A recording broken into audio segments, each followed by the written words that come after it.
In February 2017, Xbox launched Game Pass, a subscription service where users paid $10 a month to play over 100 games. It worked similar to Netflix and was hailed as a revolutionary idea. The available titles weren't just older games that no one wanted. Many new releases debuted on Game Pass the very day they were launched. But what if I told you that Xbox wasn't the first gaming company to do this? Over 30 years ago, Sega experimented with its own version of Game Pass. This is the story of the bold but ultimately failed experiment known as the Sega Channel.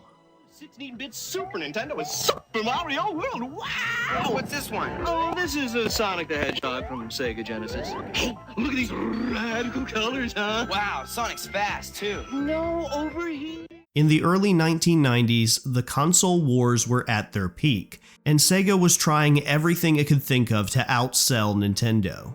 In 1988, Nintendo launched the Family Computer Network System. Famicom owners could purchase a modem that connected the console to an online service, which at the time wasn't even really called the Internet.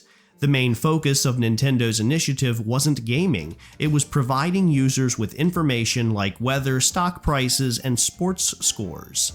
At the time, over 1/3 of Japanese households owned a Famicom, so the true purpose of this system was to provide another use for it beyond just gaming. Its most popular feature ended up being a program that allowed people to bet on horse races. Because it was the pre-internet era, the Family Computer Network system was limited in what it could actually do. At its peak, it only had about 100,000 subscribers, and most of them were using it primarily for betting on horses. In fact, at the time, roughly 35% of all horse race betting in Japan was conducted through the Famicom. Support for the Family Computer Network system ended in 1991, but it did inspire Sega to enter the online space with the Sega MegaNet. Like Nintendo's service, users purchased a modem that connected to the Sega Mega Drive and allowed them to download games. The modem cost 12,800 yen, about 100 USD at the time, and required a subscription fee of about $6 a month. By early 1990 standards, it was an impressive device. Users could download games, and the modem even included a microphone and speaker so that players across the country could not only compete, but also communicate. However, the Mega Drive wasn't as popular in Japan as it would later become in America. At its peak, the service only had about 3,000 users. Still, the modem had additional features. It could be used for online banking services such as checking account balances and making transfers, and there was even a printer attachment available. Like many of Sega's cutting-edge ideas, MegaNet suffered from limited third-party developer support. Most studios didn't want to invest in the technology since it wasn't available in the US, and sales in Japan were extremely low. In an attempt to gain more support, Sega announced plans to release the modem in the US under the name Telegenesis, but it never actually happened. Instead, Sega of America went in a different direction. Sega demonstrated the Telegenesis at the 1989 Consumer Electronics Show in Chicago, where it received positive attention. But in Japan, reviews of the MegaNet were lukewarm. One major problem was connection speed. The MegaNet modem was painfully slow, transmitting data at only 1200 bits per second. To put that into perspective, newer fax machines of the era could transmit data 8 to 12 times faster. Most games experienced several seconds of lag, making multiplayer games nearly impossible, even though that had been one of the project's main selling points. Only 2 MegaNet games actually supported online multiplayer: Telltale Mahjong and Telltale Stadium, a baseball game where players didn't directly control the athletes but instead managed the team like a coach. It soon became clear that if Sega wanted online gaming to succeed in America, they needed to try something different. That's why they decided to partner with cable companies. In 1993, Sega of America announced the Sega Channel. Instead of connecting through a dial-up modem like MegaNet, Sega Channel delivered games through your cable television provider. Back in the early 1980s, Mattel had tried something similar with the Intellivision Play Cable program. However, the technology of the time wasn't advanced enough to make it viable, and the video game crash of 1983 didn't help. In 1983, only about 1/4 of Americans had access to cable TV, but by 1993, about half the country had it. It's important to understand that in order for Sega Channel to work, Sega had to sign agreements with multiple cable companies since the system relied on them to deliver the game data. Video games are on their way to cable television. Sega of America and Time Warner have announced plans to form a joint venture, the Sega Channel. Sega Channel officially launched on December 14, 1994, with the support of 21 different cable providers across the US. The service cost $12.95 a month, plus a one-time $25 activation fee.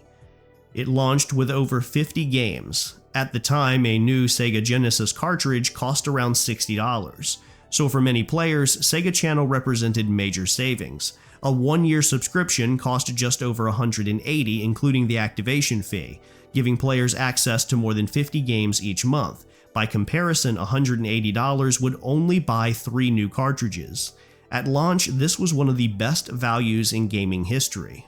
When it debuted, Sega Channel had the support of the 3 biggest cable companies in the US: Telecommunications Inc., Time Warner Cable, and Southern New England Telecommunications Corporation. When you signed up for Sega Channel, you received a special adapter in the mail that plugged into the cartridge slot of your Sega Genesis.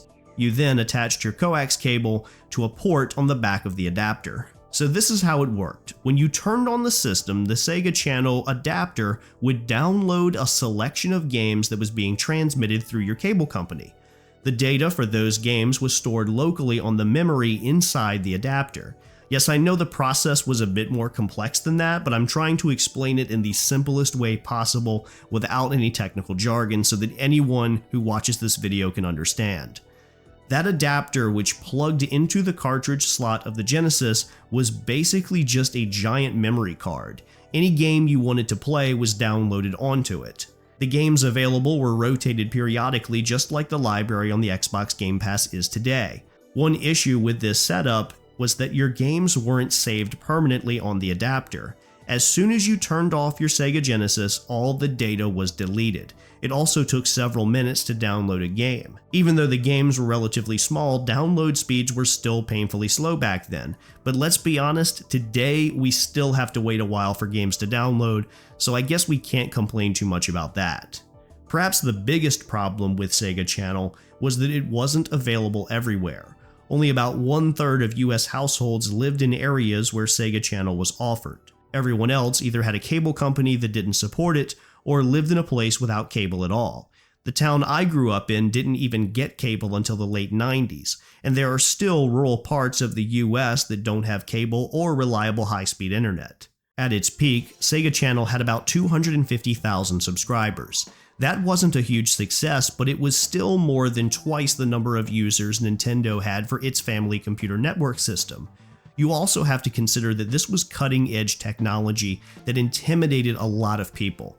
Many who might have been interested in the Sega Channel never signed up simply because they didn't understand how it worked. To encourage adoption, Sega began releasing certain games exclusively on Sega Channel. These included a game based on the recent Flintstones movie and Garfield: The Lost Levels. Sega Channel expanded to other countries including Canada and the UK. When it launched in the Netherlands, only about 50 people signed up. In fact, support for Sega Channel across Europe was limited. A version was also introduced in parts of Asia, but it received little attention there as well. On June 30th, 1998, support for Sega Channel officially ended. Sega had planned to create a Saturn-compatible version of the service, but they abandoned those plans after Sega Channel failed to gain a substantial subscriber base. While Sega was working with cable companies, Nintendo chose a different path. They invested in satellites, and in 1995, the Satellaview debuted. If you've never heard of it, that's because it never released outside Japan. It worked just like the Sega Channel. Users attached a device to the bottom of their Super Famicom to download a variety of games. But instead of using a cable connection, the Satellaview used a satellite signal. But unlike Sega Channel, there was no monthly fee. The catch was that you had to purchase the Satellaview hardware, about 15,000 yen, which was about $100. And you also needed a satellite dish. On top of that, you had to rent or buy a tuner that connected the dish to your Satellaview. Ultimately, the Satellaview was also a failure. At its peak, only about 116,000 people used the service, although Nintendo continued supporting it until the year 2000. Neither the Satellaview nor Sega Channel took off, largely because of timing. Both systems launched at the very end of the 16-bit era, just as the Sega Saturn, PlayStation, and Nintendo 64 were on the horizon. Subscription services also require commitment, and most players didn't want to invest in something new when they knew that the next generation of consoles was right around the corner. Still, both the Sega Channel and Satellaview paved the way for the subscription models we have today. If you were one of the few who subscribed to the Sega Channel, let me know in the comments, and if you enjoyed this, please consider subscribing to the channel or giving the video a thumbs up. Thanks for watching.